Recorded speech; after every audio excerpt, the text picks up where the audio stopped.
Heanga kirei ni narimashita បន្ទប់បានប្រែជាស្អាតហើយណាហើយបន្ទប់បានប្រែជាស្អាតអញ្ចឹងក្នុងករណីគុណនាមណាគឺដូចទៅនឹងនាមអញ្ចឹងណាបូកជាមួយនឹងនេះណារឹតែម្ដង Natsu ni naru to asuku narimasu ពេលឈានដល់រដូវក្តៅនឹងប្រែជាក្តៅអូខេ asuku narimasu ណាប្រែទៅជាក្តៅ Hinga nagaku narimashita ថ្ងៃបានប្រែជាមានរយៈពេលយូរណាថ្ងៃបានប្រែជាមានរយៈពេលយូរ Kanojo no kami ga mijikaku natta សក់របស់នាងបានប្រែជាខ្លីឬក៏បើយើងបកប្រែតាមឲ្យងាយស្រួលយល់ទៅថានាងបានកាត់សក់ឲ្យទៅជាខ្លីក្នុងអត្ថន័យបែបហ្នឹងណា Konomichi wa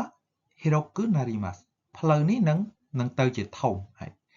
បច្ចុប្បន្នហ្នឹងវាតូចទេប៉ុន្តែគេពង្រីកទៅស្ថានភាពរបស់ផ្លូវហ្នឹងវានឹងប្រែទៅជាធំអញ្ចឹងហើយយើងប្រើប្រយោគមួយនេះណាហើយ Konomichi wa hiroku narimasu ណាបន្ទាប់ទៀត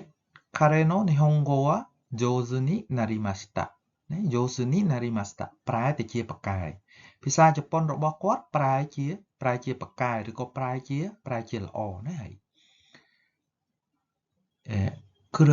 Kuraku naru to ie ni kaerimasu ណាពេលដែលងងឹតខ្ញុំនឹងត្រឡប់ទៅផ្ទះឬក៏ពេលដែលប្រែទៅជាងងឹតខ្ញុំនឹងត្រឡប់ទៅផ្ទះ